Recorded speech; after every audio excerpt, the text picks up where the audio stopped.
Good day, viewers. Today, as the Mvelase Productions, we are having a discussion with Dr. S.K. Ntombela, who is also known as Mgibe'wensizwa. Bab Mahlobo is a traditional healer in Mpumalanga at Hammersdale around Durban in KwaZulu-Natal. The aim of this discussion is to understand his work, the difference between Uktwasa and Uktwala, in order to give clarity to the community members that may need such help. Thank you.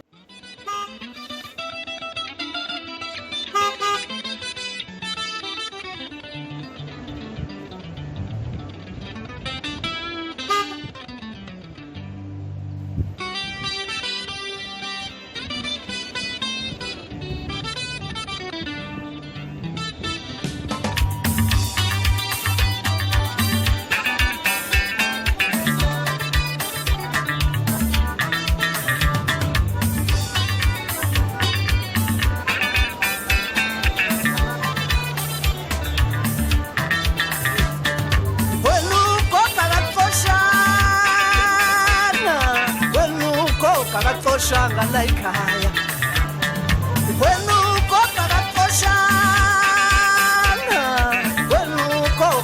shanga like haya when uko shanga like haya kithi wema mama ngoba nawe ngaba ukho like haya kithi wema ngoba nawe ngaba ukho la ekhaya kithi wema ngoba nawe ngaba ukho la ekhaya kithi wema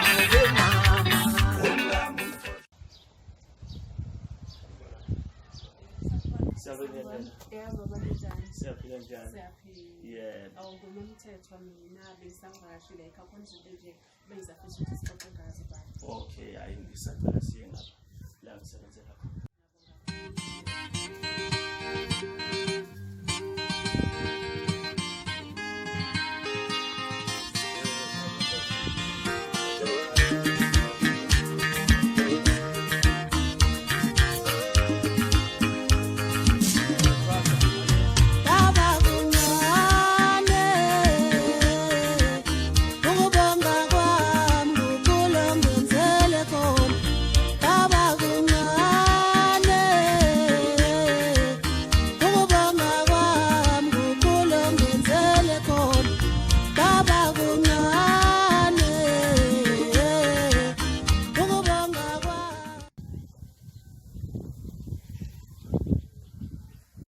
Kakhulu bamahlobo njengoba ngingayithula eqaleni ukuthi ngomthetho ngisuka eMtubatuba kodwa kwamanje ngihamba ngokwemvelase productions.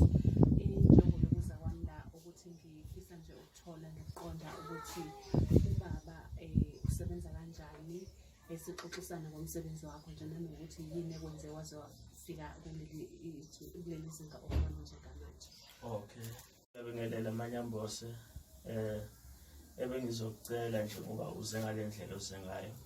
Bengicela ukuthi sihlale ngale kwi-sitting room sikwazi ukuthi sibe nendlela yokukhuluma ngoba la angikwazi ukuthi ngivele ngikhulume noma iziphi indaba ngoba bavele bakhulume yonke into leyo uzozuvele into zakho uphuma usukhala la. Manje ngicela sihambe siye-sitting room ukuze sikwazi Mahlobo ukuthi ngisuka ngale eMvelase Productions la engizofisa khona ukuxoxa nawe nje ngifunde kabanzi ukuthi kahle kahle kwenzakalani la ekhaya koMahlobo. Mhlambe mangaba nje nemibuzo embalwa engizocela ukuthi ubaMahlobo ngiziqaphe ngizozama nami ukuthi ngiyibuze ngendlela ecacile ukuze uzokwazi ukuthi uphendule ngokuhlala esikhokosini. Umbuzo ke endinawo nje ngifisa ukwazi ngawo ubani uGobela. Awujathi umbeke imvelaphi kaGobela ukuthi masithi Gobela sikhuluma ngobani. Cha. Ma ukhuluma ngoGobela ukhuluma ke insizwa kaNtombela. Bathi abanye Mgibe'wensizwa. Usesigodlweni la kusetshenzwa khona abantu, la kuthandazelwa khona abantu, la belashwa khona. Lona ke leli khaya lelo kulona laKwaNtombela eHammersdale. Okay, ngiyabonga kakhulu impendulo yakho. Mhlambe ubaba uGobela wayithola kanjani esekulolu bizo? Wafika kanjani nje lapho khona?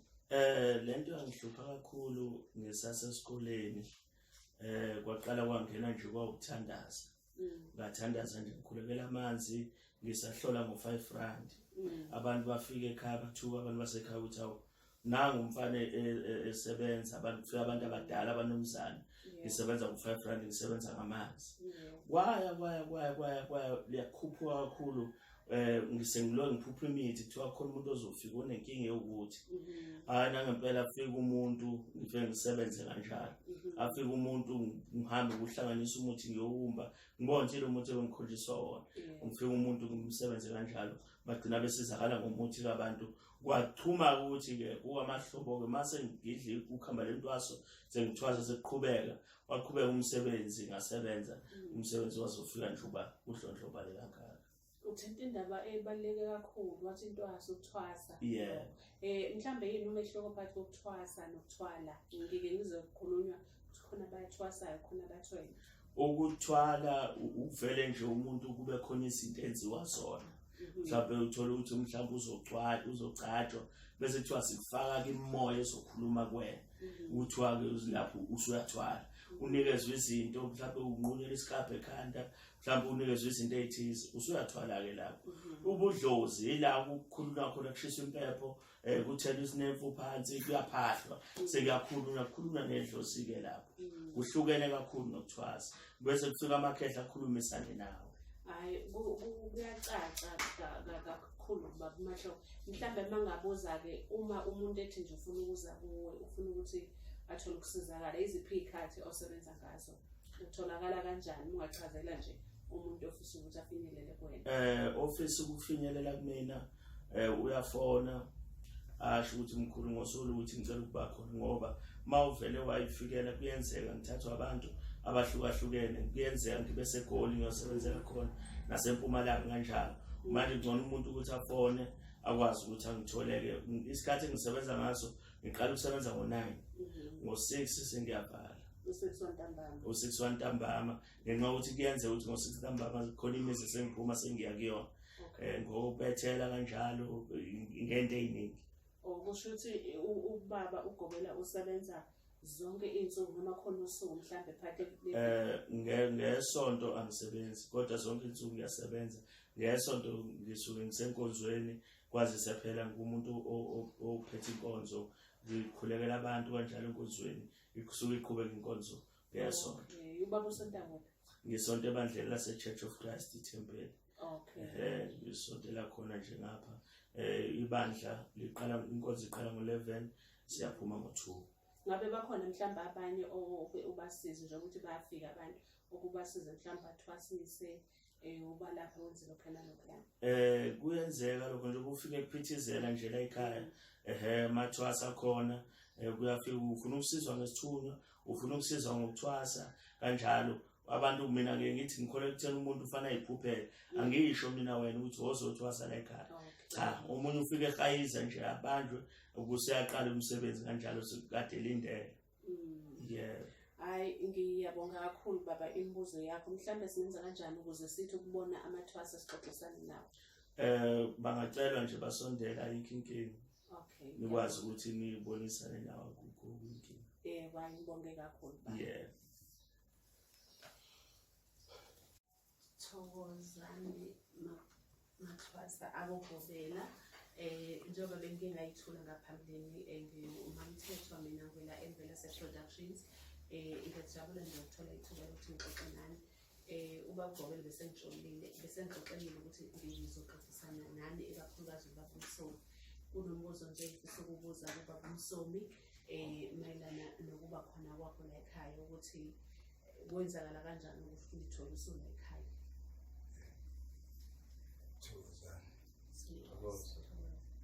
Bangihlushwa idlozi shuthi ngangilongigula ngigula kwathi nomsebenzi ungilahlekela nento eningi zilahleka kwacaca ukuthi ngisesiphimbo ngabonana nomunye usisi wathi uhlala eMlazi engalele bexoxe nokhulu ngaba nokhulu babesejaneni uzongiyalela kabakuNtombela kuseyamasday mina ngisuka eMbomboli so shuthi aseke wazama ngawonke amandla ukuthi ngoba kwathi kuyinkinga impela ngoba kwathethana nanokuthi ngibe umuntu odukela nayo ingqondo ngenxa yedlozi kwacaca ukuthi ngihamba ngaze ngafika la eHammersdale ngathulana ke nobaba uMahlobo futhi ngase yaqala ke wanginikeza izinto zosizo ngasizakala wathi angihlale ukuze ngidle yonke treatment yokuthi ngisizakale ngasizakala ke ukusizakala kwami lezinto eziningi nje zathi ukugudlwa nami nokucindezeleka nje into eziningi nje usizo kakhulu mina nje ngiyayiqhenya ngoba ngikande nje nanokuthi ngangibuye ngilahle nginaingqondo ngibe nje nenkinga uthatha amadlebe amavalekile ngathi acula amanzi into ekanjalo nje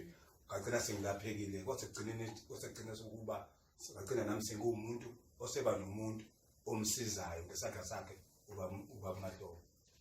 Okay. Ngakho siyajabula kakhulu uma ngikulalele kuyacaca ukuthi lukhulu usizo olutholayo ngokuthi ube khona la. Kakhulu usizo olutholile and futhi ngiyafisa ukuthi nabanye bake bafike bezokuthola lolu sizo ngoba abasandile abantu abenza umsebenzi ngeqiniso kanje ngoba ngibonela mina nawe futhi ngiyathemba uyangibona ukuthi hayi lo muntu lo hayi noma kuthiwa ngangimone phambilini nasekhaya bayasho balibona ushintsho noma ngihamba isikhathi eside ngoba phela uloku uvakashela ekhaya umuntu usentombeni uyahlala bakhona ngengcingo babuthi ukuthi njani yonke into ihamba kahle babuthi ihamba kahle base bafika bezonikeza bangibhale nokuyimadlana ngikwazi ukuthi phela nami ngiphile kodwa nje into eziningi hayi angiyibona into eyinkinga kunalokho ngizizwa ngumqemane ngoba kuloko leza zinto azazeluzi kumina ngoba ngempela likhona idlozi and futhi idlozi likulahlisela izinto eziningi manje ngiyibona nje sengi-right kakhulu. Ngizocabanga udadewethu uMakhosi la eduze kwami khona mhlawumbe ufisa ukusho. Thokoza yebo nami izinto zami zazingekho nzima kakhulu kodwa namhlanje ngisengenele phakathi kwale khaya kaNtombela ngibona izinto zami ikhanya zilulama kukho konke engikwenzile ngakubamba kwakuba kodwa namhlanje izinto zami seziyakhanya ngicela nabanye abafuna usizo basondele. Yebo. Thokoza. Yebo. Ngiyazizwa ukuthi khona suka kude matatiyele phakathi kwethu ukhomba ukuthi nabantu abaningi abasuka endaweni eziningi ehlukahlukene bayafinyelela la. Khona. Hayi siyathokoza kakhulu ngesikhathi senu siyathokoza. Angicela lithuba ngibonge kakhulu isikhathi sakho ongiphe sona ukuthi uphendule imibuzo benina uningi nje ngifundele kakhulu ngedlozi ukuthwala ukuthwasa nokuthi khona nenkolo phakathi namathwasa ayasho ukuthi hayi kukhulu ukusizakala bakutholile la sikufisela nje umelo olude sengizocela indlela. Hayi siyabonga kakhulu ngazothi nakwena ngakhanya yonke. Yebo ngiyabonga.